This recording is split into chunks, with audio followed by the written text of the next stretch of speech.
Welcome to the Ratio Christi at UNCW podcast. We are here to cultivate thoughtful Christianity on the college campus, equipping students both to share the gospel and present evidence for the gospel.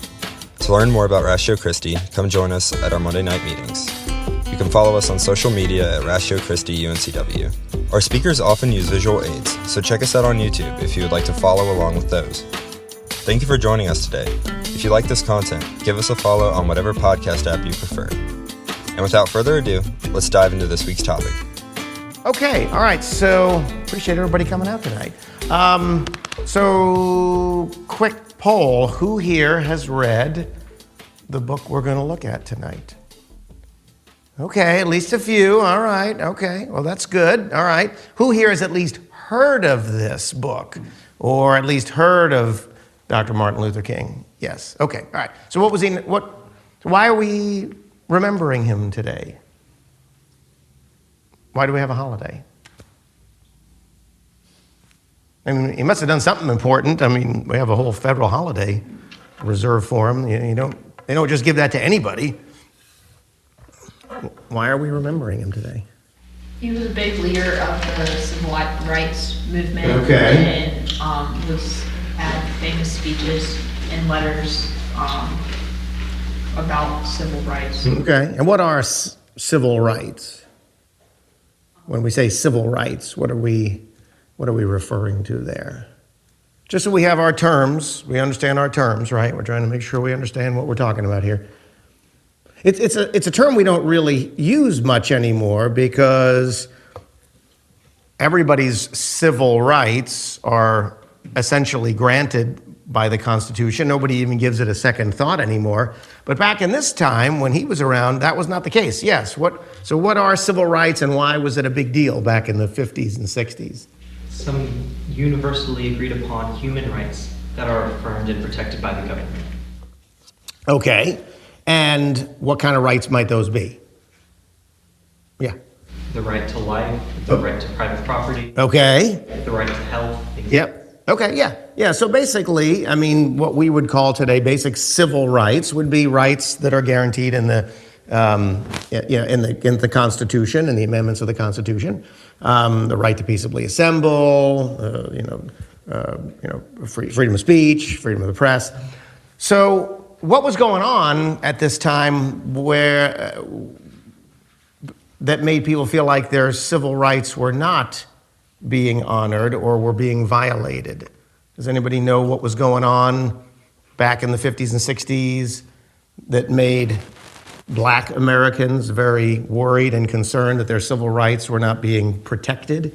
Due after the Civil War, Jim Crow South was implemented to where people were having to, if they were of different color, they were supposed to go to a different bathroom, different school, different education system. It was really restricted. Yeah, right, exactly. So there were laws in place in some states, not all states, but in some states. I mean, obviously, slavery had been abolished 100 years earlier, but there were still legacy laws on the books in some states that lasted decades and decades and decades that didn't quite give Black Americans the same universal civil rights that white people had or other Americans had. And so that's where this story takes place. So why is he writing a letter from a jail cell? Anybody know why he's writing a letter from Birmingham jail? Why is he in jail? He was arrested for his activism. I can't remember specifically what he was doing. Yeah. He was actually arrested for parading without a permit. I'm not making this up. He and his civil rights activists were arrested in Birmingham for parading without a permit. And there was a city ordinance that restricted that unless you had a permit, and they didn't have a permit, so they were arrested and put in jail. And so we're going to look at a lot of the things that go with the sort of the historical context of what was going on at this time, and then look at what Dr. King wrote in his letter sitting in a jail cell in Birmingham, along with other people. He wasn't there by himself. A lot of us other fellow civil rights activists and leaders were also with him.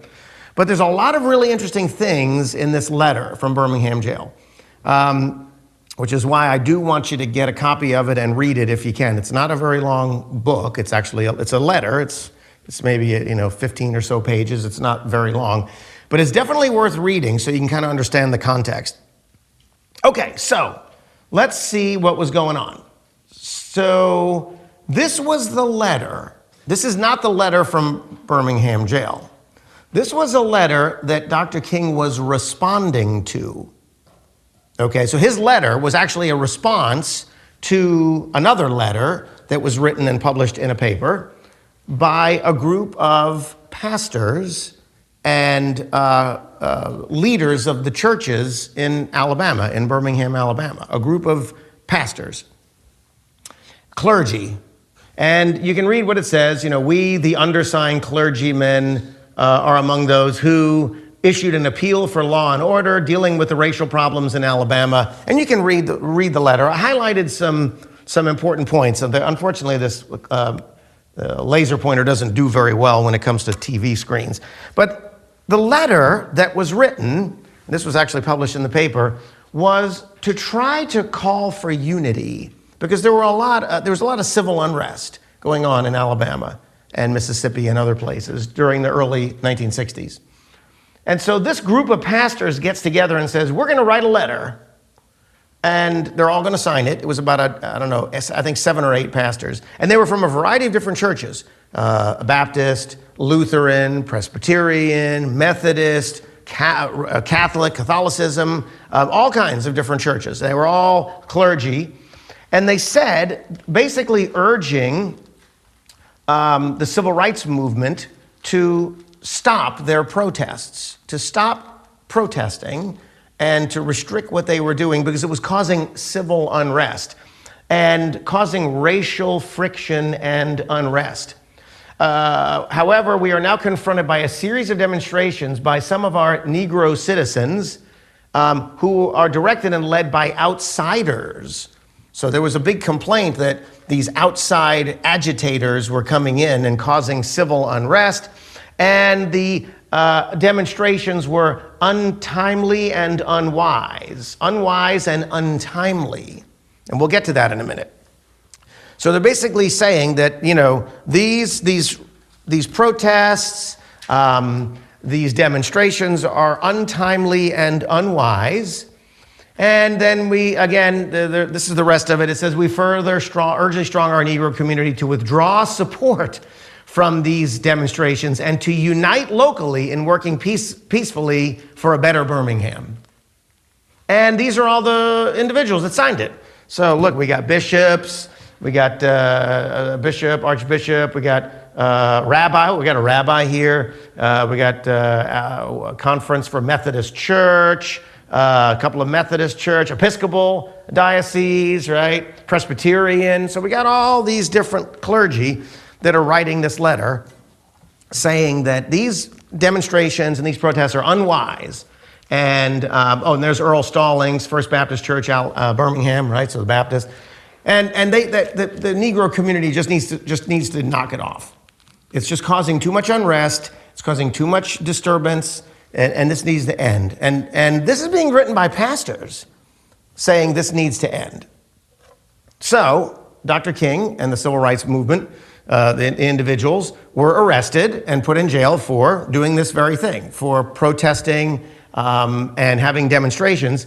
And so Dr. King responds to their letter. That's what his letter is. It's actually a response to the clergy, right? To the clergy that wrote this initial letter. Now, of course, the beauty of this is that, we can read it and it's really written for all of us, I would argue, but it was really specifically written to them.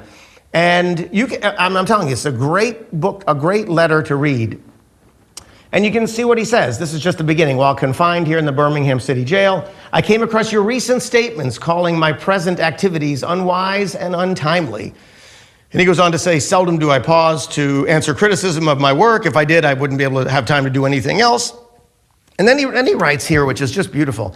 He writes, but since I feel that you are men of genuine goodwill, and that your criticisms are sincerely set forth, I want to try to answer your statement in what I hope will be patient and reasonable terms.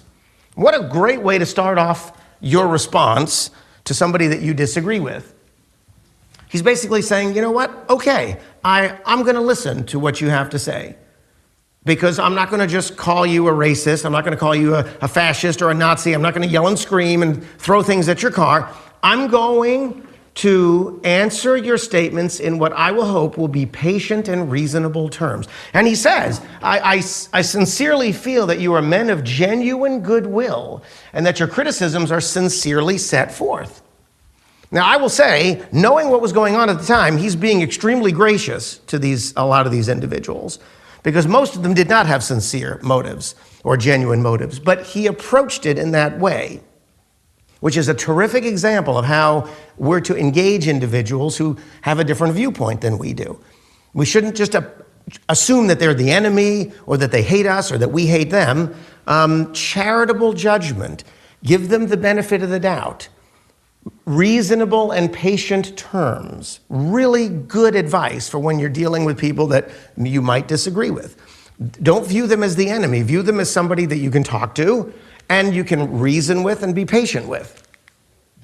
So then he goes on to say that she starts to explain the reasons behind the protests and the sit-ins and all of the events that are happening. And he essentially says, we're not involving necessarily outsiders from this culture or this problem. Yes, he himself and some were from Atlanta, because that's where sort of the head of the civil rights movement was taking place. And so here they are in Birmingham, right? But he says, but no, actually, we're not outsiders, he says. Yeah, we may not be from Birmingham, but we're here because injustice is in here. We're here because things need to be addressed in this society.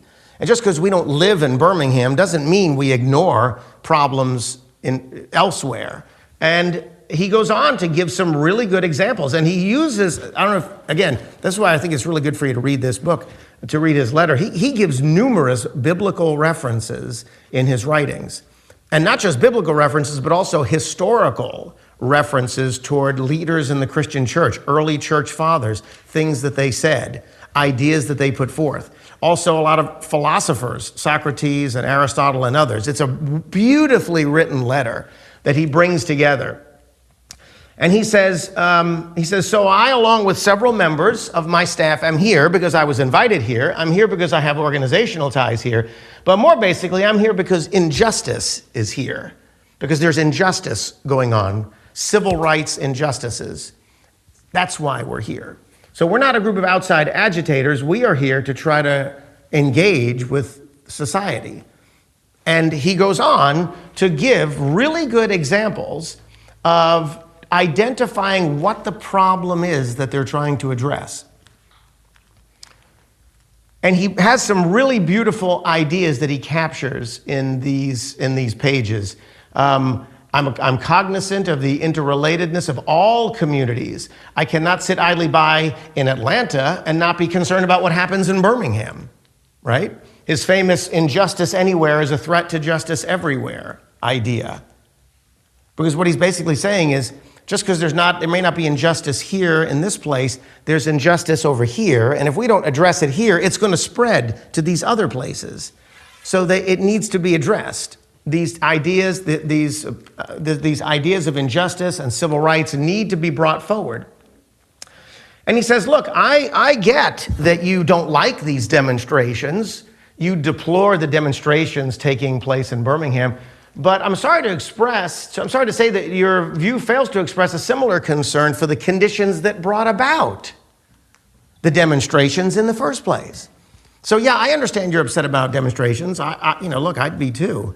But you're missing the picture. The question you should be asking is, why are these demonstrations happening? People aren't just out here for the fun of it. They're out here for a reason.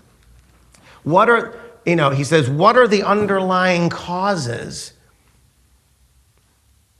Not merely grappling with the effects, but not grappling with the underlying causes of what's prompting these protests and what's prompting these demonstrations.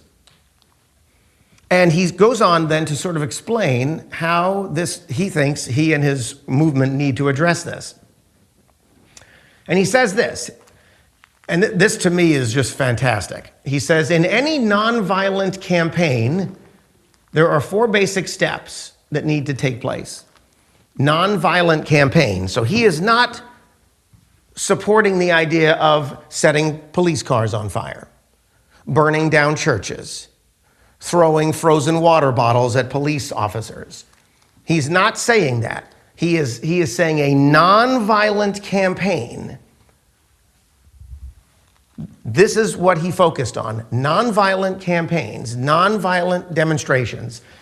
And he says there are 4 basic principles that need to take place. And he says, look, Birmingham is the right place to do this because Birmingham is probably the most thoroughly segregated city in the United States. Its ugly record of brutality is widely known.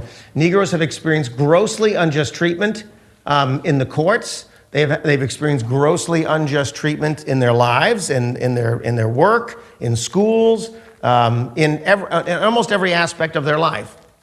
Bombings of churches, bombings of buildings, civic centers, community centers.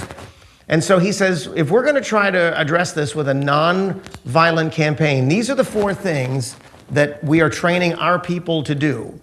I mean, this is a really well thought out organization here. They're not just like, go out and protest and set buildings on fire and, you call people a fascist. He's not saying that. He says, we have training for how people are to protest in a nonviolent, thoughtful, respectful way. And they actually conducted training classes to teach people how to do this the correct way. It wasn't mob rule. It wasn't chaos, right? It wasn't anarchy. They were very intentional about how to do this. Collection of the facts. He talks about first step is collection of the facts. The next step is negotiation. So the first thing to do is figure out, does injustice reside here? Is there unjust behavior going on? Or is it just seem that way, but it's not really that way? So collect the facts, look at the data, look at the evidence. C is actual civil right violations and civil right injustice happening. Once that's established, or once that's been defined and proven, then enter into negotiations.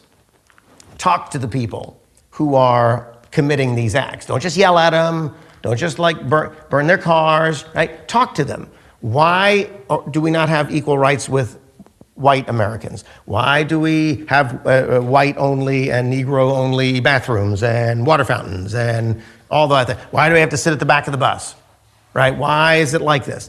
Negotiations. And he said, look, we actually tried to do this. We actually tried to negotiate with the church, with the family, the city fathers in Birmingham. But as it turned out, a lot of those promises that were made, like, oh, we'll take down these white-only, Negro-only signs, a lot of those promises were broken. They didn't actually follow through on their promises. At the time, there was a federal law for federal buildings and facilities that said there would be no segregation, but that was only for government federal facilities. Private businesses, there was no law at the time that said you have to follow the federal law. And so private restaurants, private gas stations, private businesses could still have segregated facilities because it didn't apply to them at this time. It only applied to federal facilities, right? And so there were a lot of private businesses that still engaged in very racially motivated segregation. And so collecting the facts, negotiation, self-purification. Mindful of the difficulties involved, we decided to undertake a process of self-purification. We began a series of workshops on nonviolent protest. And we repeatedly asked ourselves, are you able to accept blows without retaliating? Are you able to endure the ordeal of jail? In other words, are you able to do what is morally right, but not do things that are immoral to try to achieve that moral end? Unfortunately, we seem to have lost sight of that in our society today. Today, people seem to think it's morally justifiable to do immoral things to fix a moral problem. And King has some really harsh words to say about that in his letter from Birmingham jail. And so he says, look, if you're going to take part in these protests and these demonstrations, you yourself cannot be violent, you cannot break the law, or if you do break the law, you must do it in a respectful and thoughtful way. And that might mean, having the police turn a big fire hose on you, or have police dogs attacking you, or have people get hurt or injured without retaliating, because it's a nonviolent protest, right? It's a nonviolent protest. We're not here to get in street fights with people. We're here to state our position. We're here to make our concerns known, but we're not going to sink to the level of the people that are trying to oppress us. We're going to rise above that. So self-purification is the next step. And then the last step is direct action. Now, again, he doesn't say violent. He just says direct action, meaning we're going to directly engage with the problem. We're not just going to sit behind a desk and write letters, and we're not going to, post things on Instagram. You know what I mean?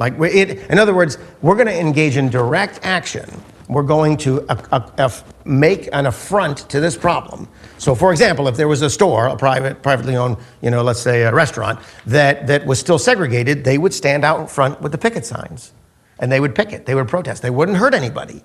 They wouldn't attack anybody. They would protest, saying this is an unjust practice to make black people sit in the back, or to have white only and Negro only restrooms, right? We're gonna, or look, at the time there were hospitals that only accepted white patients, and there was a white hospital and a Negro hospital, right?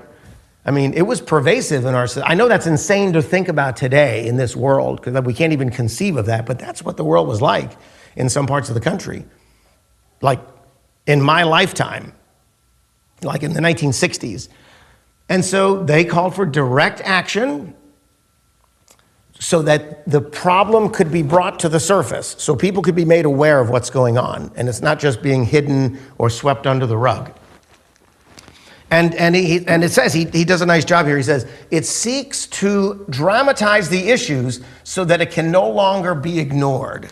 Like it brings it to the surface. Like, hey, are you aware that black people can't go into this restaurant? Or if they do, they have to sit all the way in the back by the bathroom?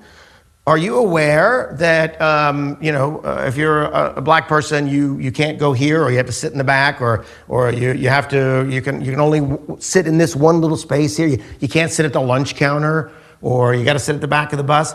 And so they would protest these things, these privately held businesses that engaged in racial segregation, intentional racial segregation, violating the civil rights of these Americans. And direct action was the way they would do it. And so he goes on, and this is where I think he kind of sets the stage with those four things, right? But this is where it really gets interesting, because he goes on and talks about why this is so important in our society. And this is where I really think it could apply to all of you as you engage with unbelievers. Because he talks about some really deep and thoughtful ideas that need to be considered when you are engaging with other people. He talks about this idea of intellectual tension. He references Socrates and how Socrates would engage people by asking questions. Why questions? Why are we doing this? Why is it this way? Why are you thinking this? Same kind of thing I think we use here with Ratio Christi when you're talking to somebody with a different worldview. You're asking questions, right? Oh, you don't think God exists. Why? Why do you think that? Again, I'm not attacking you. I'm trying to be thoughtful. I'm trying to give you the benefit of the doubt, right? I'm not calling you, names. I'm just curious. Let's talk. Why? Why do you think that's the case? Why do you think if God exists, he must be evil or something? I'm curious. Why do you think that? That's really interesting. Why do you think that's the case? A lot of these ideas that he captures here are really good for evangelizing and apologetics, because it helps you engage. And he talks about creating tension in the mind of people, creating tension in people's mind. And he uses this term, I don't know if you've heard this before, this term called a gadfly. A gadfly. Does anybody know what a gadfly is? Kristen, you can't answer it. I know you know what it is. What's a gadfly? Yeah. It's a horsefly. Okay. And what does it do? Like, why is it important to this discussion? Because, how come, why wouldn't it be like a cricket or something, or a mosquito? Like, in other words, what is it about a gadfly, a horsefly? What is it about that insect? They are annoying, but they can't actually do anything. Yes, they're annoying, they're a nuisance, but they really can't hurt you, but they can distract you. They're like, oh, get off of me. And then you're like, go, yeah, right? It's annoying. It's buzzing around you. It can't hurt you, but it can kind of drive you nuts for a little bit, right? That's what Socrates talked about, being a gadfly. Again, not being hostile or confrontational, but causing tension in people's minds by asking them good questions, so that they have to think that you're in a nice way, you're being a little bit annoying in that you're not accepting just the easy answer to things. You're like, oh, I see. So you think that's true. Why do you think that's true? Like, I'm curious. Why do you think that? Right? Rather than just saying, oh, okay, well, you don't think God exists. Okay, great. I guess that's cool, right? No, really, you don't think? I'm curious. How did you come up with that idea? Why do you think that's correct? Because, I've met people who would think the opposite, so I'm curious, why do you think that? And asking questions, being a little annoying to try to engage people. But again, doing it in a respectful way, not being obnoxious, not being confrontational, but being thoughtful, engaging so that you can get them to think. But you have to kind of be a little bit of a nuisance, but not a threat. Because you're not really a threat, but you are a little bit challenging some of these things, so that it causes them to kind of reflect for a moment. Like, wait a minute, why do I think this way? Right? In other words, and the relation here with Dr. King and the civil rights movement, he's being kind of a gadfly to say, but aren't all people created equally? Like, why does skin color matter? Why should somebody with dark skin be sitting in the back of the bus and people with lighter skin in the front of the bus? Like, I don't understand. Why? What's the reason for that? Aren't we all humans? Don't we all have equality in terms of human rights? Like, why does skin color matter? But yet it does, because I'm a black person and I can't sit like next to this white person? Like, I don't understand. Can you explain that to me? I'm trying to understand this. Being kind of annoying, asking those questions to sort of bring the problem to the surface and make people think, yeah, that is kind of an insane idea, isn't it? Like, why do we think that this group of people is like not equal to us? Why do we have white-only bathrooms and black-only? But we're like, oh, that is kind of stupid, isn't it? Like, what's going on here? To try to bring that to the surface, to challenge their assumptions and presuppositions, so that people can kind of start examining their own life and their own thinking. So he uses this idea of creating intellectual tension to kind of bring that to the surface. And then he goes on to talk about justice with civil rights and civil right equality. And he talks about, look, we here in America have constitutional rights that have been guaranteed by our founding documents. The black community are Americans just like any other people. And yet we've been waiting 340 years to have true equality in our society, and we don't have it. What's going on? Like, why has this been delayed so long? Justice too long delayed is justice denied. Why are we being denied our civil rights? Why are we being denied the ability to do things that anybody else can do? Simply because of the color of our skin. And he really starts to and then he starts making some really interesting inferences here. Our constitutional and God-given rights to equality. So he's starting now to appeal, not just to the U.S. Constitution, which, by the way, also appeals to the Creator. We'll get to that a little later. But he's talking about God-given rights. That as human beings, we all have inherent value and rights given to us by God, not by humans. Because if human beings are giving you your rights, human beings can take them away just as easily as they gave them to you. So they have to come from a source that is unchanging and immutable and constant. And that would be the Creator. That would be God. And he's pointing to God. He even says God-given rights. So he recognizes these rights are not given by humans. However, humans are restricting, some humans are restricting these God-given rights. And he's like, that's unjust. That is not a just outcome. Something needs to be done about that, because we all have God-given equal rights, not only in the Constitution, but in our founding documents, but also historically and biblically and morally as agents, as people created in God's image. So he starts making appeal to this idea of inalienable rights or God-given rights. And then he starts talking about the nature of law, and this is where Tom can help because he went to law school. But he talks about the nature of law and how laws are either just or unjust. And he tries to help make a distinction between just laws and unjust laws. And he says, look, I understand that you have a concern about our protests and our demonstrations. He says, in fact, he even says, you express a great deal of anxiety over our willingness to break certain laws, but uphold other ones. Like, for example, they broke the law parading without a permit. Okay? Yeah, technically they broke the law. They did. So is that okay? Is it okay sometimes to break the law?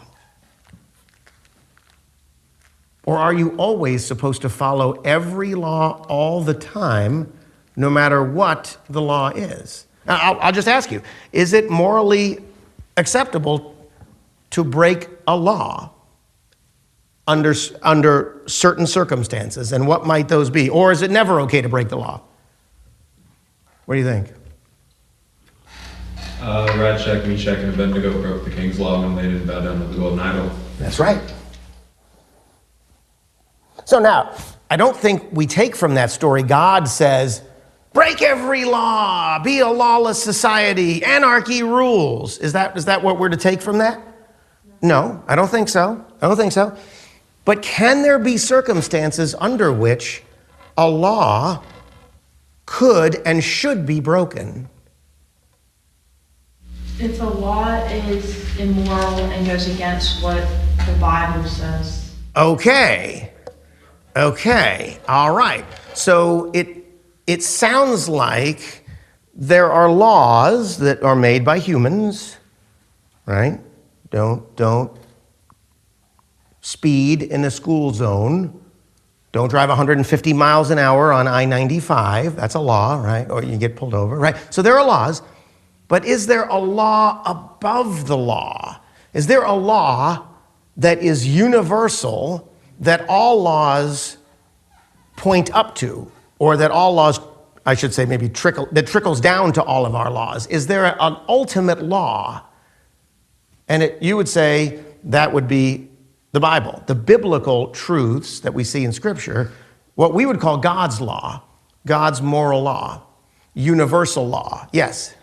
What do we do with some passages, like when Paul says to obey the government in all things? Right. And in another place, he tells slaves to obey their masters, not only the just masters, but also the unjust. Yeah, okay. I think we had this discussion last year at this time. So yes, there is an explanation for that. There is an explanation for that.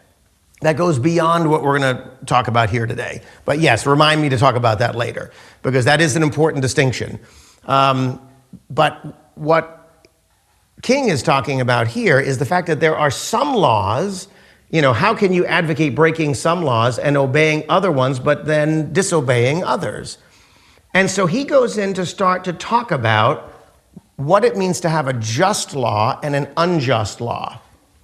And he says a person has not only the legal but moral responsibility to obey just laws, but conversely, we have a moral responsibility to disobey unjust laws. Because unjust laws, according to St. Augustine, are no laws at all, because they don't square with God's moral law. So how do you decide which laws are just and which laws are unjust? You have to look to the ultimate standard, the Bible. We're going to refer to that as like God's eternal moral law as the ultimate standard of good and right and correct action. That would be a just law because it's based on God's character and God is morally perfect. And so he's actually appealing to this ultimate law above all laws when he talks about deciding which laws are just and which laws are unjust. And he says, an unjust law is a man-made code. A just law is a man-made code that squares with the moral law or what he calls the law of God. And an unjust code is a code that's out of harmony with the moral law. And he recognized that sometimes, because of our fallen nature as humans, sometimes we make laws that don't square with God's moral law because we're not morally perfect. Sometimes we screw up. And you have to be able to tell the difference between those two. And so he goes on to say and talks about the law above the law. The idea that you cannot legislate morality is crazy. It's absurd. All laws are based on some type of moral assumption that certain things are right and other things are just wrong. That is a foundational basis of all moral law, that there are some things that are just wrong and there are some things that are right. And that moral law is what should trickle down correctly into our man-made laws. But sometimes they get out of harmony. Sometimes they're not in congruence with one another. And so as Christians, we have to be able to tell the difference between laws that are just and laws that are unjust. Now, if I were to ask you, what is the basis of the law that says don't drive your car 90 miles an hour in a school zone with flashing lights? What's the basis for that moral law? Because look, I'm late for work. I got to get to work. So I'm driving as fast as I want in a school zone. What's the basis for that law that says we should not drive 90 miles an hour in a school zone with flashing yellow lights? What do you think? They're just like trying to ruin your fun time? Other human safety. Okay, we value human life, especially children, innocent children. So, therefore, don't drive 90 miles an hour in a school zone with the flashing yellow lights. It's based on the fact that we value human life, right? Every law you can think of, every law there is, ultimately goes back to some foundational moral principle. Every law goes back to whether it's valuing human life, protecting others, cherishing things that are good and true and beautiful, right? The virtues, things that point to virtues.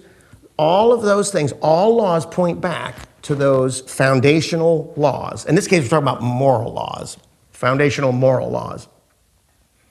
And so Dr. King is saying we need to be able to understand is what's going on in Birmingham, does it match God's moral law? Does it comport with God's moral law?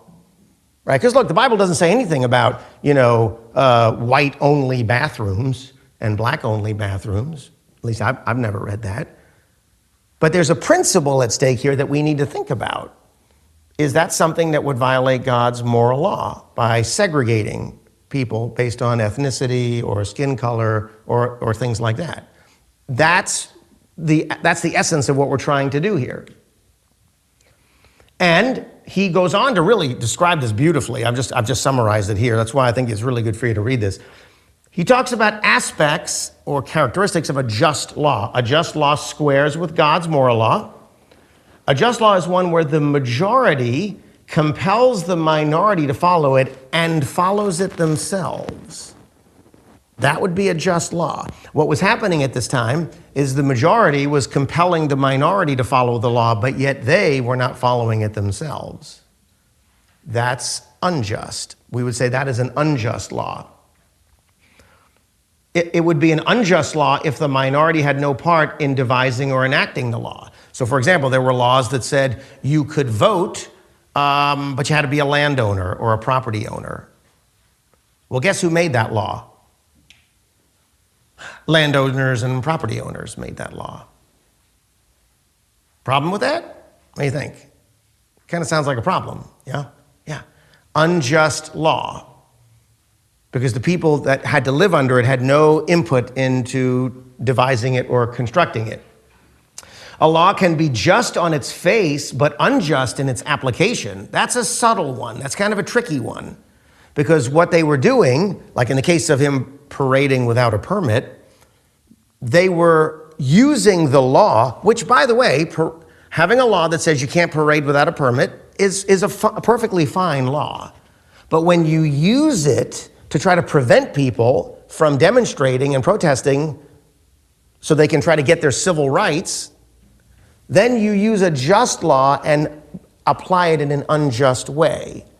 And so they were taking a just law and they were perverting it and using it in an unjust manner to prevent black people from getting their civil rights or to protesting for their civil rights. And so there's a lot of nuance here when it comes to law and how law is used and applied. And he goes on to describe, again, oops, I'm going the wrong way, sorry. There we go. And then he goes on to talk about distortions of the law. And again, you can kind of read some of this. Sometimes a law is just on its face and unjust in its application. He talks about the city ordinance of parading without a permit. But such a law or ordinance becomes unjust when it's used to maintain segregation and deny citizens their First Amendment right to peacefully protest, right, which is guaranteed by the Constitution. And so they were taking a just law and applying it in an unjust way. Then he goes on to say, it's important that we never forget that everything that Adolf Hitler did in Germany was legal. And everything that the Hungarian freedom fighters did in Hungary was illegal. Now, you may not know about the Hungarian freedom fighters, but I'm pretty sure you know Hitler. Why was this legal in Germany in the 1930s and mid-40s? Why was that legal?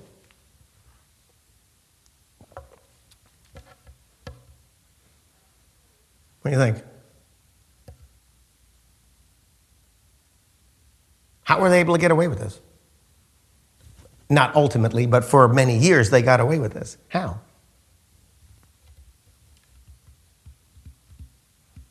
What do you think?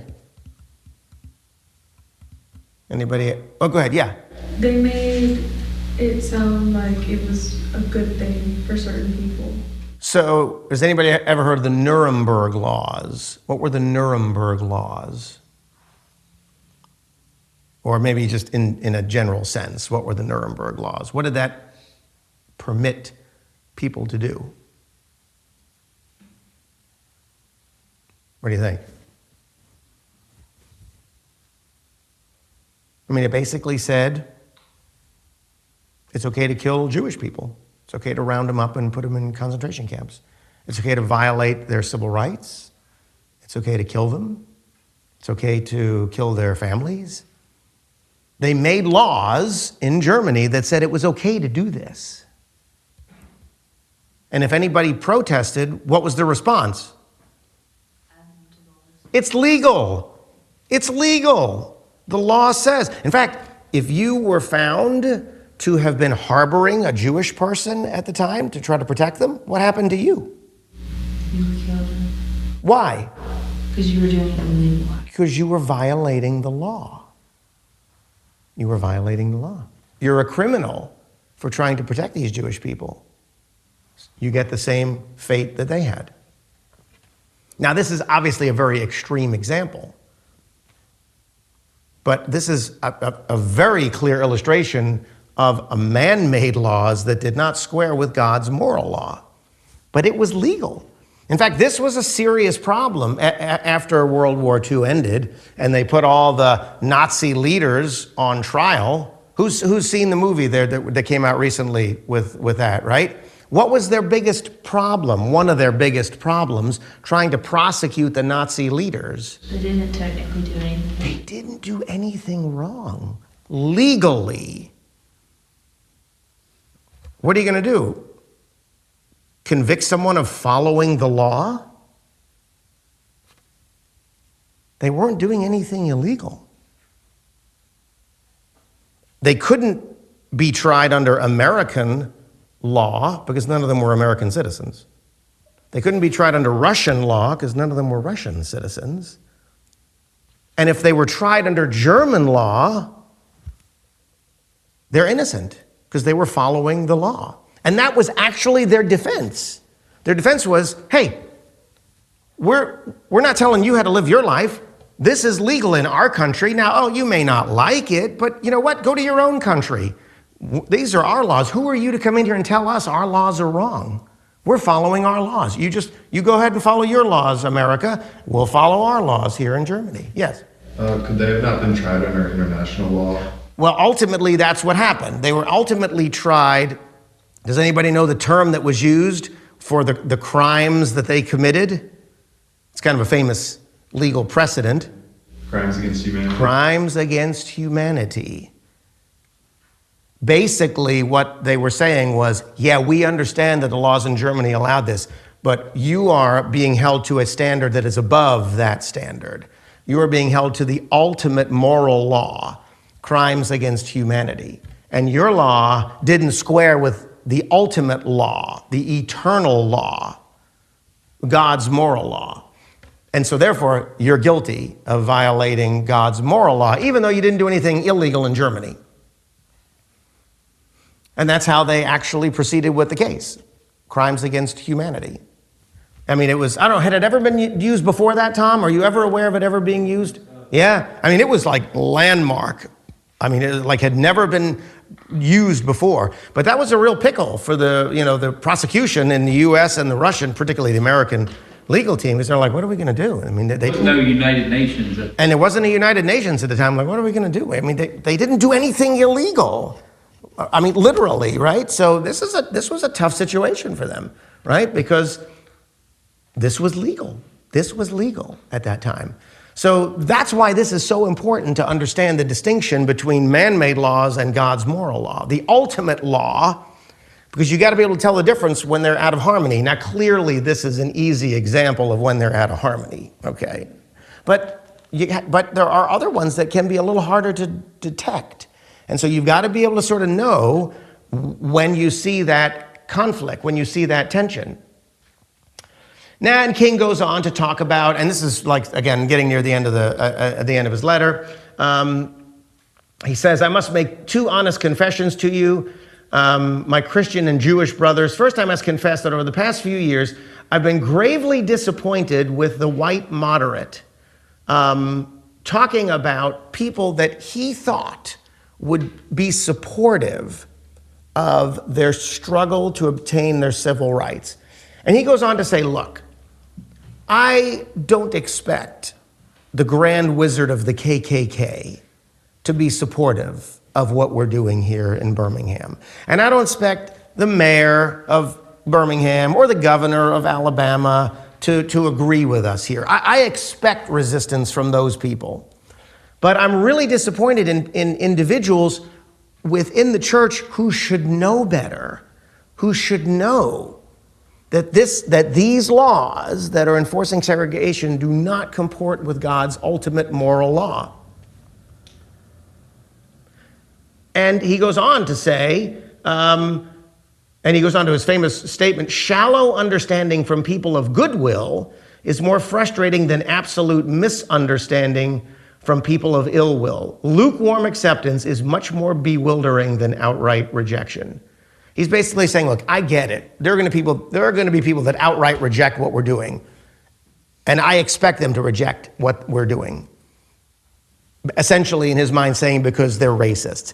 But what I expect most of you to do, who are fair-minded and thoughtful, is to stand up and say something. Don't just go along with the status quo. Don't just agree with it because, well, everybody else is kind of agreeing with it, so I guess I'll just go along with it. And he said the real enemy wasn't the KKK, it wasn't the segregationists, the police, right? He was saying that it was people who should know better. And he was actually pointing back to the church. He was actually pointing back to Jewish and Christian brothers. He was primarily pointing to, Christian brothers, saying, you should know better. You should understand, because you should understand God's moral law, Jewish and Christian brothers, and you should realize these laws are not comporting with that. But yet you're not saying anything. You're letting it go on because you don't want to ruffle any feathers. You don't want to get people mad. You don't want to cause a stir. And he's saying, this is too important to just go along to get along. You've got to stand up and say something. And then he goes on to talk about what was being taken from black people in society at this time. And he gives some really good examples. He says one of the biggest complaints is that our actions, while peaceful, are precipitating violence. So therefore, we should stop peacefully protesting because it's making other people violent.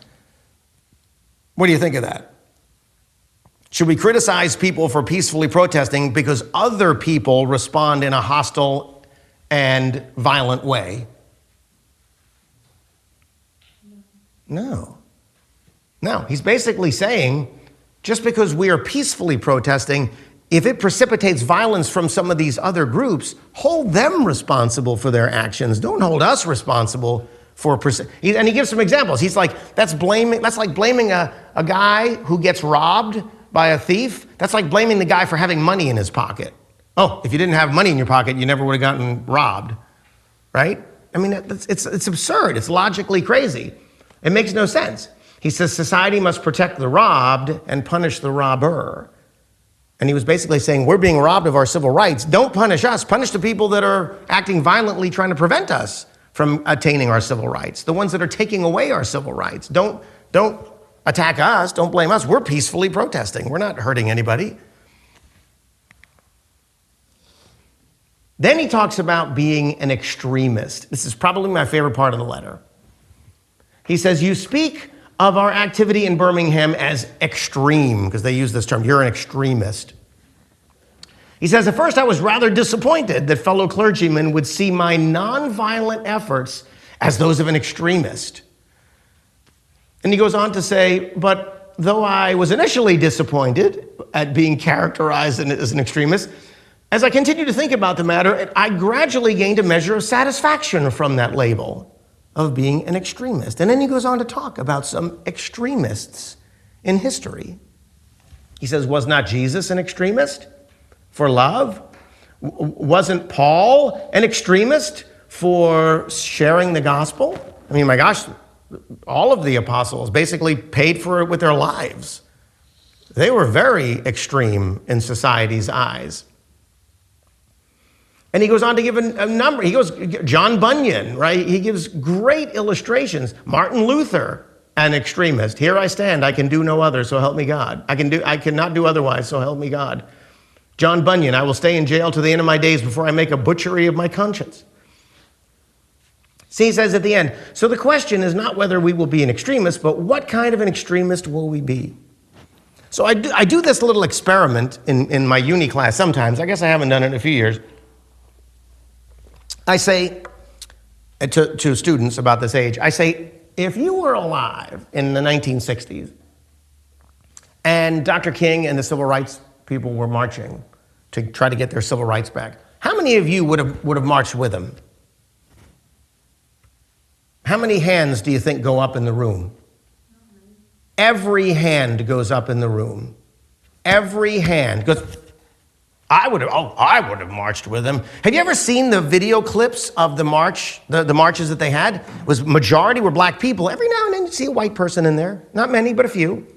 Every hand, and the class is mostly white people, every hand goes up. And then I ask the following question. I say, do you realize that when Dr. King and the Civil Rights Act movement was being undertaken, they were viewed by society as extremists? That's what this whole letter is about. Don't be so extreme. Why do you have to protest? Why are you precipitating all this violence? Why are you such an extremist? These people were considered extremists in society at the time because they were going against the cultural norm. The cultural norm was white only, black only, right? The cultural norm was segregation. They were going against that. And so this question I ask the students is, how many of you have stood up against a very popular cultural position and in opposition to it and acted as an extremist? I ask you here, have you ever taken a position on a social or moral issue that is completely the opposite of the prevailing cultural attitude and stood your ground? Rarely do I see a hand go up. And so you know what my conclusion is? None of you would have marched with Dr. King and his people in 1963. None of you. In fact, you would have been the people throwing rocks at him and calling them bad words. You would have been the segregationists because you were the ones that were upholding the existing system. You were going along with the popular narrative, whites only, blacks only. You're not a radical. You're a conformist. You're following the cultural conformity. So you would not have been here. If you weren't willing to do something today that is countercultural, why would I think you would have done it back then? See, it's easy to look back in history and think, yeah, I would have been countercultural, but you're not doing it today when you see moral injustices going on in the world today. Like, for example, what could be a position you could take in our society today that would be extremely countercultural and get you labeled an extremist by most of your peers? What do you think? Anything? Pro-life. Oh my goodness. Are you kidding? That's got to be the most. What are you? What, you hate women? What are you? What? How could you be against abortion? Very countercultural. What else? There's other ones. Yeah. Just claiming the Christian faith and living it out. Of course. Just how can you be so close-minded to think there's only one? Oh, I see. There's been 9 zillion religions, but yours is the right one. Extremist. What about biological men and women's sports? Was just at the Supreme Court not long ago, or still is in the Supreme Court, right? Wow. Talk about an unpopular extremist opinion. That's what they were doing in 1962, 1963. They were standing up and expressing very, very unpopular social viewpoints on things. They were extremists because they saw that this was not comporting with God's moral law. And so, for example, abortion is a great one. I think we could very clearly articulate why killing children in the womb is immoral, unbiblical, and wrong. We should stand against that because it is in violation of God's moral law, ultimate moral law. Everybody deserves the right to live. Every innocent person deserves the right to live. Now, if you're a mass murderer or a child rapist, okay, well then maybe the crime punishment fits the crime. We'll let the judicial system handle that. But if you're an unborn child in the womb, I don't know how you're guilty of anything that harms anybody. You're an innocent human life. You deserve to at least have the chance to live, right? Equal protection under the law. I think that's what, 14th Amendment? Okay. Interestingly enough, the 14th Amendment came out of the came out of the Civil War, 13th, 14th, and 15th, for that very reason, because people weren't being treated as equal, as being citizens. So think about that. And then, of course, he goes on to talk about the church. Where was the church?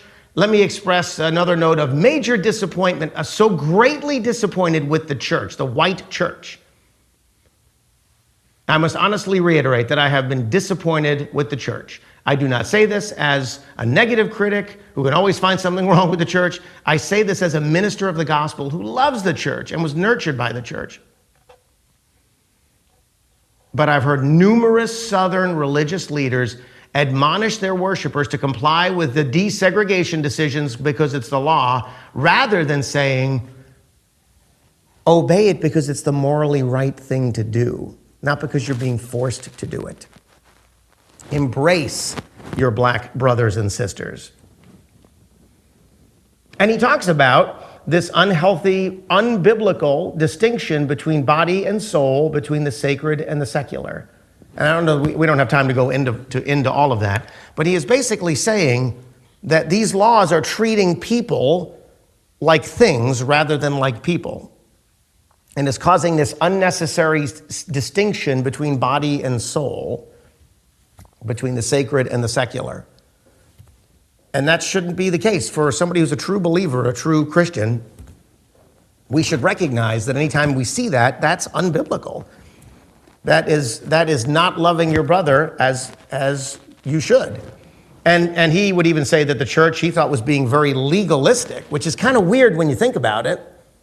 But the church was actually being hyper legalistic at this time, rather than more opening and more accepting. So it wasn't that they were being overly liberal, they were being actually overly legalistic and making these unnecessary distinctions and using that to justify segregation, when in fact it's a very unbiblical concept, a very ungodly concept. Ooh, wait a minute. Oh, my battery's dying. Oh, my battery died. All right, I'll just use the clicker here. Oh, there it is. Okay, and then he talks about the heart of the matter.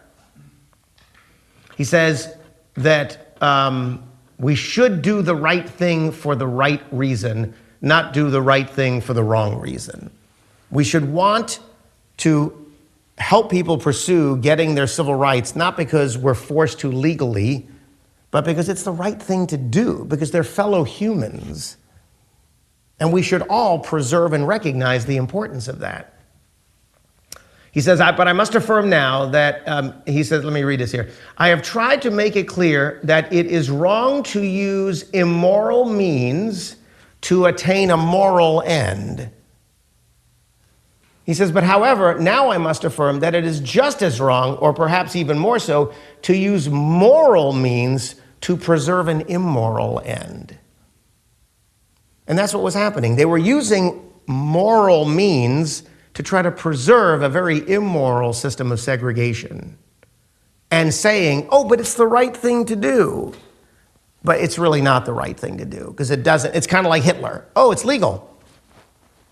But we all know it's wrong, even if it's legal. And so he points out that that is a very serious issue in the society today, that people were not thinking of this correctly.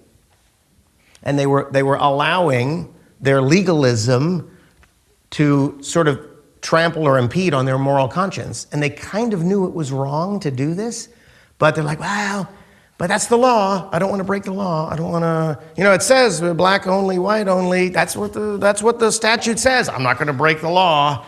But knowing deep down inside that it's immoral to support a system like that. But they have to be an extremist. You got to stand up against an immoral law. So if there's a law that says, yes, women can kill their unborn babies even after the baby's born, there are some states where that's permissible, if you can imagine. We should stand up against those kind of things. That is even though it's legal, it's an immoral law. It doesn't comport with God's moral law. It doesn't comport with the natural law, with the eternal law, what we would call God's eternal law. So how does this apply to us today? So what does King refer to when he says the idea that all men, and again, we talk about when we say men, we don't just mean men, we mean humanity, humans, men and women, all humans are created equally. What is natural law theory? And does injustice exist today? Has anybody ever heard of natural law theory besides Christian and Tom? What is natural law theory? What do you think? The name kind of gives it away a little bit, in a way. This is important for you to know. Go ahead. Laws and rights that are just natural and a part of humanity. Okay. Now, if they're natural and are part of humanity, where do they come from? Where would they come from? God. Okay, so there has to be something above nature that gives those natural laws, right? It can't come from nature, because nature, humans can make immoral laws, like, hey, it's okay to kill Jewish people, right? So there has to be something above the law. And that's what natural law theory is. A theory in ethics and philosophy that says that human beings possess intrinsic value that govern their reasoning and behavior. Now, you can affirm natural law theory and not be a Christian or not be a religious person, but as a believer, we would affirm that all human beings possess intrinsic value, and we would argue what, as Christians? What is our ultimate basis for our human value? Yeah, we're created what? In the image of God. We're created in Imago Dei, God's image, the image of God. That is the natural law. That is the thing to which we appeal. The ultimate creator of all things, that is where we get our ultimate value. So that would include little children, old men like me, people in between, unborn babies. It would include everybody. So that includes 95-year-old grandma in a nursing home who can't feed herself or can't dress herself. She needs help to live, just like a 6-month-old in a crib needs help to live. Why would we think it's okay to kill a 6-month-old but not 95-year-old grandma? They both need help to live. They can't take care of themselves. Their value is not based on what we assign to them, but by how God assigns it to them. Their natural law, their humanity that stems from the Creator God is the basis of their value. It doesn't matter if they're very productive in society or not productive in society. It doesn't matter if they're the President of the United States. It doesn't matter. We all have equal value as humans by virtue of being created in God's image. And this is what King is appealing to, the natural law. Because he's appealing to the law above the law. And he's saying we're all created in God's image. We all should have equal treatment under the law and civil rights. Now, where in our founding documents, as Americans, do we find ideas such as this? A Bill of Rights. Okay. So, for example, the Constitution, the Declaration of Independence, our founding documents. We hold these truths to be self-evident, that all men, again, all humans, humanity, men, women, all men are created equal, that they are endowed by their Creator with certain unalienable rights, and among these are life, liberty, and the pursuit of happiness. What is it appealing to when it says we're all created equally? Who are they appealing to? The Creator, God.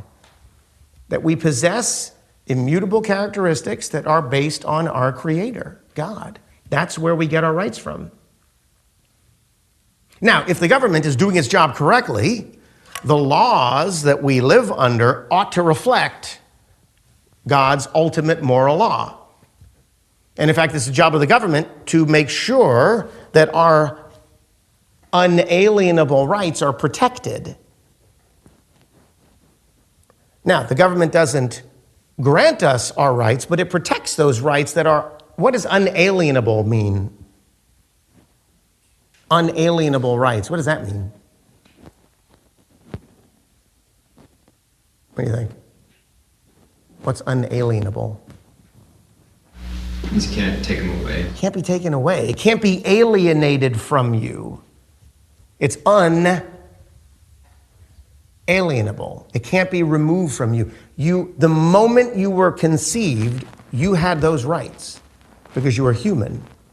Those rights can never be taken away because you're made in the image of God. Now, the government's job is to make sure nobody tramples on those rights, right? Make sure nobody tramples on those rights. But they can't be based on the government, because the government could do what Germany did in the 1930s and just like, you're not a human, we're killing you. That's clearly something that is in conflict with God's ultimate moral law. And this is what King is appealing to. He's saying, look, we have this group of people in America that are not being given their full civil rights, their unalienable rights. He says, I think they've been waiting 340 years, basically, for them to get the rights that they deserve as American citizens. And so it's time to stand up and recognize this and do something about it. So, this is what America looked like in the 1950s. Interesting. Do you think a lot of white people protested against this? No, they were kind of good with it.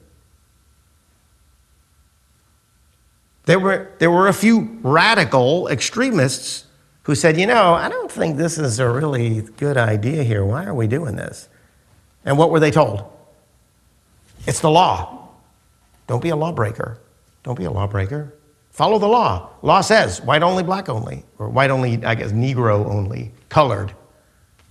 Don't break the law, man. Don't be a rebel rouser. That's the law says we do this. What do you like? You're going to break the law? Don't break the law. Follow the law. The law says this is what we got to do. Not good.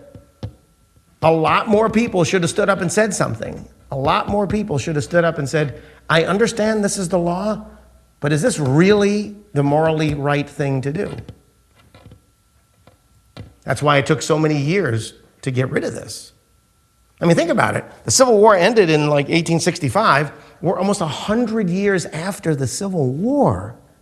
100 years after the Civil War. And this was still going, almost 100 years, and this was still going on. Yeah.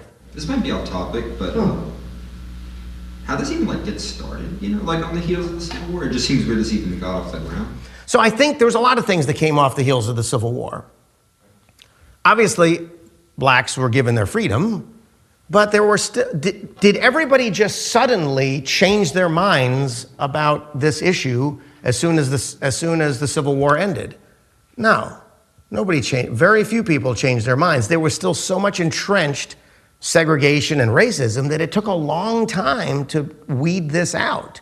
It took almost a century to make this go away. It's just so ingrained. There were the Jim Crow laws, and you have to be a property owner to vote. Oh, but only the white property owners were the ones that made that law, right? There was a lot of things that oppressed black people to try to keep them, separated, keep them down, keep them oppressed. Yeah. Is it okay if I add on to that a little? Yeah, please, go ahead. Yeah. The biggest reason was because the North compromised a whole lot because they wanted the South to like them again. So the Civil War didn't start really because of slavery, but it ended because of slavery. Yeah. And so when Andrew Johnson, who was Lincoln's VP, became president, he was sympathetic with the Southern side. So he basically allowed the South to do whatever they wanted as long as they didn't have slaves. So they took advantage of that. And Reconstruction kind of flopped, and they instituted all these laws that lasted decades and decades. And there were some people that wanted, it was a terrible civil war with so much death and destruction. There were some people that are like, let's just put it behind us and let's just try to get us back to being a country again, right? And so, it was a concession. It was kind of letting people do what they needed to as long as you don't own slaves. That's why the 13th, 14th, the 15th Amendment deals strictly with slaves, right? Essentially, and the right, individual rights, right to, equal protection under the law. But this stuff went on for decades and decades and decades. So it took a long time for people's hearts and minds to change. It did. That's why social change is not easy. It's not easy. Do you think we're gonna Okay. Roe versus Wade was overturned, a couple of years ago. Awesome. So is now everybody embracing the pro-life position? I don't think so. We have more work to do. We still have more work to do. It takes decades and decades to impact social change, to impact the conscience of people. And so yes, now Roe versus Wade overturned, but all it does is send the decision back to the states. And so some states, it's just as easy to get an abortion as it was 5 years ago. Other ones, it's more difficult. Social change takes time. It doesn't happen overnight. Lord willing, it will change. We will get people's attitudes about something like abortion to change, but it's going to take some time. It took 100 years to make this stuff go away. It's going to take some time. Now, here's the thing that's even scarier. Are we headed back to this?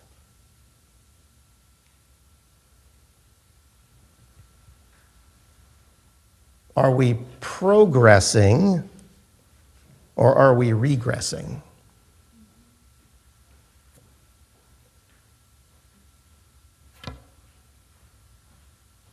I'll let you decide. Does this affirm the equality of people? Does this affirm that all people are equal? Does this make an unnecessary distinction between body and soul? Would Dr. King and the civil rights people have affirmed this? My sense is probably not, because he spoke very strongly against things that segregated people. And in fact, he even called segregation an illness, a sickness that needed to be eradicated. And again, I just use this as an example, but we still have a long way to go in our society. And there are some segments of our society that, for whatever reason, seem to want to go back to stuff that we conquered and defeated. Finally, after 150 years, we seem to be retracing, we seem to be making the same mistakes over and over again. And so I encourage you to think about this as you go about your life on campus, as you talk to people, and you think about the positions they hold on things. Are you going along with the popular cultural narrative on things because you don't want to make a wave?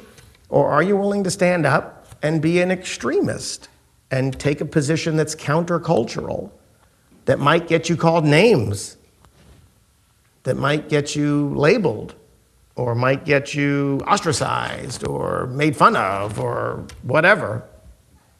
It's entirely possible that that's going to happen if you take a position against things that are in the popular narrative. Again, I go back to the transgender men-women sports things. That's an incredibly unpopular opinion. You're going to get called all kinds of names if you take a position on that. I can promise you. Yeah, it's going to be super unpopular, way unpopular. So think about it. Think about what kind of, as King said, what kind of an extremist are you going to be? Right? Are you just going to kind of go along to get along?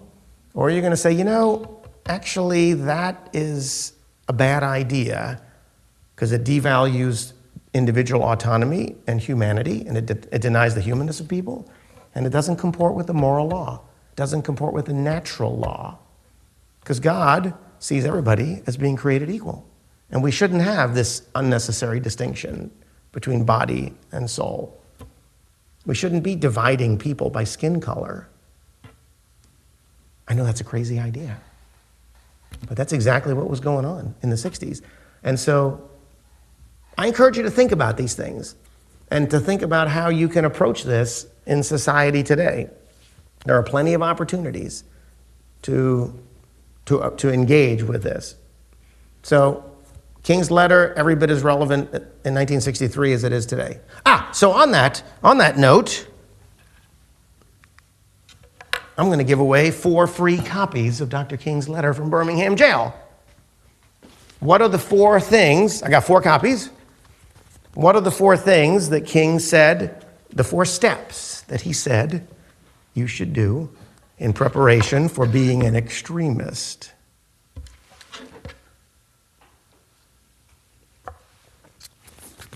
More free copies. Yes. Fact finding? Yes, it. Collection of the facts. Yes. Negotiation. Negotiation. Woohoo! That's 2. We got 2 more. Is it self-preservation? Well, self-purification. All right, last one. The willingness to face the consequences. Look at you guys are on it. All right. Take that, read it, So I will tell you, I read that every New Year Day. I've gotten into the habit every January 1st. I read that.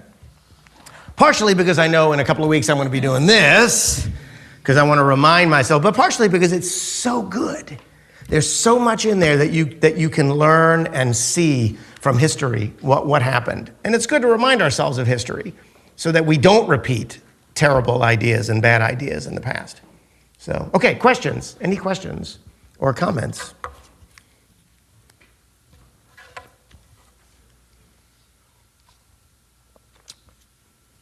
Yeah.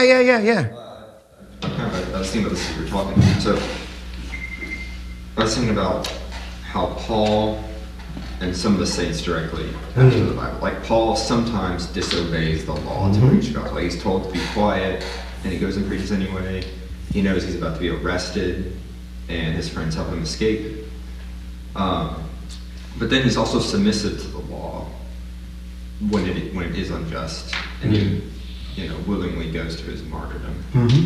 And I think about St. Polycarp and St. Irenaeus. Oh my goodness! Who just willingly are overjoyed. Yeah, they're about to die. Burned at the stake. But yet they're also breaking the law in that process because they are proclaiming the gospel as they're dying. So they're submitting to the law and protesting at the same time. So how do what do we make of that? Like when do we see like I'm going to submit to the law here? Right. Yeah, I mean, it is hard to, I will say that is a difficult one because ultimately when you use those examples of the people you use, their ultimate goal was to share the gospel. And so that might have even entailed, and it did entail them going to their death, right? So I think there are times when it's okay to break a law, an unjust law. There may be times when you follow an unjust law to make a statement or to demonstrate something as a witness to other people. I think you become more of a witness when you break a law. Like nobody really gets upset when people follow the law, right? At least not initially, but a lot of people in here were following the law that they shouldn't have been. But I think breaking the law to make a statement, to witness to others, I think is very important. So like if UNCW came out and said, okay, you can't put your pro-life, banner over here, or have a table over here that says pro-life. No pro-life stuff on the rock. Yeah, no pro-life stuff on the rock. What are you going to do about that?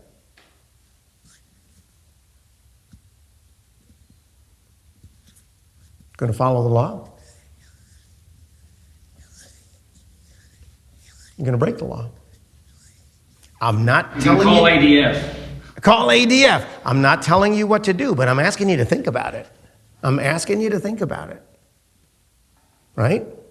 Have you ever heard of the reformer's dilemma? That's a term that's used sometimes. The reformer's dilemma. What do you think that is? Like somebody who wants to be a social reformer, like Dr. King. What's the reformer's dilemma? What do you think? Which laws to follow, which ones to break? Yeah, is it okay? Like, I should follow the law because I'm a law-abiding citizen, but the law is unjust, so I should break the law. Like, I'm trying to reform the system. The system is unjust, in this case, against black people. So maybe it's okay to break the law, but we should follow the law. But maybe there's times when it's okay to break the law. Reformer's dilemma, right? Right? Because you're trying to morally reform society. You're trying to help people to see that they're thinking about a subject like segregation is immoral and unethical and should be abolished. But to do that, you might have to break a few eggs, right? You might have to break the law. So think about that. Yeah. Can there be kind of like Jack's question? It's kind of rolling around in my brain with could there be a difference between unjust and immoral? Where like immoral would be like it directly is like violating what God has said versus like the following like the rules, like what is Caesar's, or like obeying your master even if they're unjust, if they're not violating, like I feel like something could be unjust without violating God's command. So I will say every year when I would pay my taxes to our friends at the IRS, it bothered me that I knew some of that money was going to fund abortion clinics. Planned Parenthood got millions, hundreds of millions of dollars from taxpayers. I'm a taxpayer. Do I not pay my taxes? What happens if I don't pay my taxes? Go to jail, right? So yes, I understand that as a good citizen, I need to pay my taxes, but I don't have to like it, and I don't have to agree with it, with what they're doing with that money. And I'm going to vote people out of office who want to fund things like Planned Parenthood, and I'm going to stand on the street with a sign saying abortion is murder. I can protest, right? But yet, in a way, I'm kind of contributing to that immoral behavior because I'm paying my taxes, right? But not all the money goes to Planned Parenthood, but some fraction of it does. So as a moral reformer, we need to stand up and say things need to change. And we need to stand against things that we would say are not moral, that are against God's ultimate moral law. Now, I'll leave it up to you. If you want to decide not to pay your taxes because it funds Planned Parenthood, I can understand you thinking that, because it kind of ticks me off that my tax dollars were going to that. And I don't know if it's still the case anymore. I think the current administration has taken that out, I think. That's why all the Planned Parenthoods are shutting down. But is there could there be a difference between like an unjust and an immoral law? I think, yeah, you can have a law that is unjust. Yeah, it depends on how you define immoral. Like if it's against God's 10 commandments, for example, then yeah, clearly that would be unjust. It could be something that's like unjust or not fair. Yeah. That doesn't necessarily like kind of what he was talking about. Yeah. I think there's reasons for that. That you'd have to look at that particular circumstance. But I would say if we're appealing to a just God with just laws, it would seem like anything that's unjust would be against God's moral law. But I also think there can be times when, like, we'd have to look at the specifics of the case you brought up, the instance you brought up, to try to understand what the moral principle at stake is, to understand is it really immoral to do that or unjust to do that. I mean, these are not easy questions. They're ethical questions that need to be looked at, that I think you can kind of work through and look at. So, yeah, we'd have to look at it, I think, individually. Some are really clear-cut, right? Yeah, Tom, go ahead. And it seems like based on the severity of the injustices being perpetrated, you don't always have to strap yourself to a tree, or, you can lobby for new laws. There are other ways that you can push back against the laws. Some of them are more immediate than others. Right. Yeah, Christian. I hazard an idea. So like Romans 13 and 1 Peter 2, basically, they say to submit to the government, but it also defines the government's job as to punish evil and reward good. Right. And so when a government's not doing that, Right. they made the clause that it's okay. And I think civil disobedience is sometimes thought through just war theory. Yes. Because politics is war by other means, and part of just war theory is you need to have the ability to win. Like if you are not able to win the war, it's unjust for you to go to war. Right. And so I kind of think in MLK's case, where it's in a at least purportedly democratic country, protesting in front of a lot of people can actually change the way the law is affected because the law is put in place democratically. Right. Yeah, because it was a communist country. Maybe it wouldn't work as well, right? Yeah, I think back to the early church, and you have the martyrs there. It seems that in the early church, people higher up in society, so like Justin Martyr in religion, Tertullian, Saint Hilary, Ambrose, they seemed to have fought persecution by achieving higher up positions in the government, because they're not in a democratic government. So it seems like their way of fighting that like open protests wouldn't have worked. That basically just would have been a declaration of war. Sure. So like within that system, Right. MLK's form of protesting wouldn't have worked in ancient Rome. Probably not. In like 2nd century Rome. Probably not. But seizing levers of power slowly over time kind of did. Mm-hmm. So maybe it's just, Yeah. it depends on which system you're Right, in, which right. way you protest. I don't know, like which laws you break depends on which system you're in. Yeah, for sure, for sure.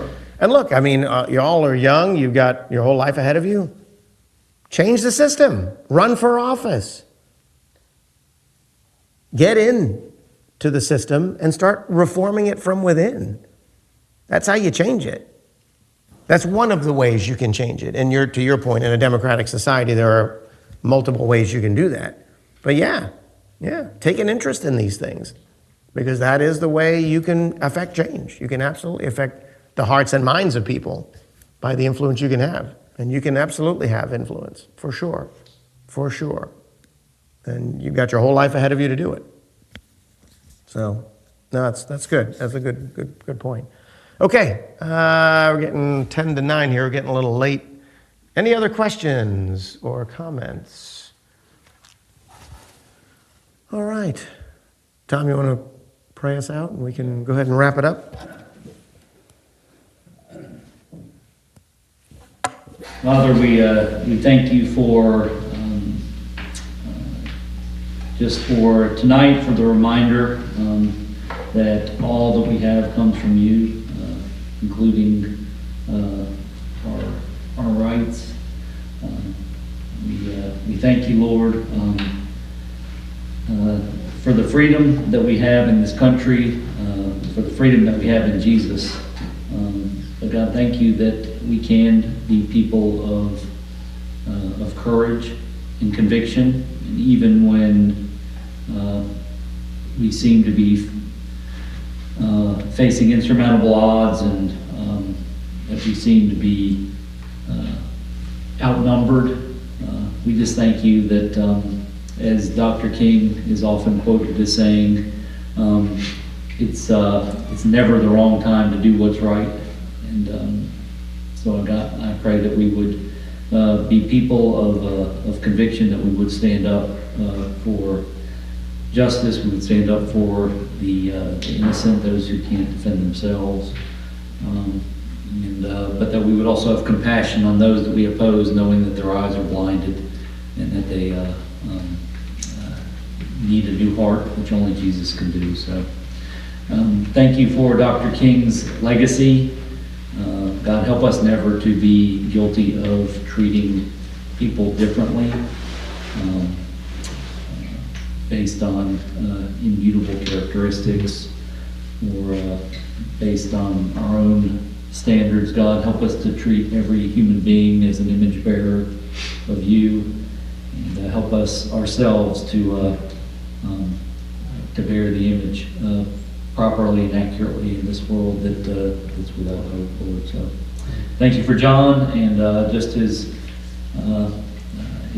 willingness to come and speak, and just pray that you would use us as salt and light on the campus at UNCW in Jesus' name. Amen.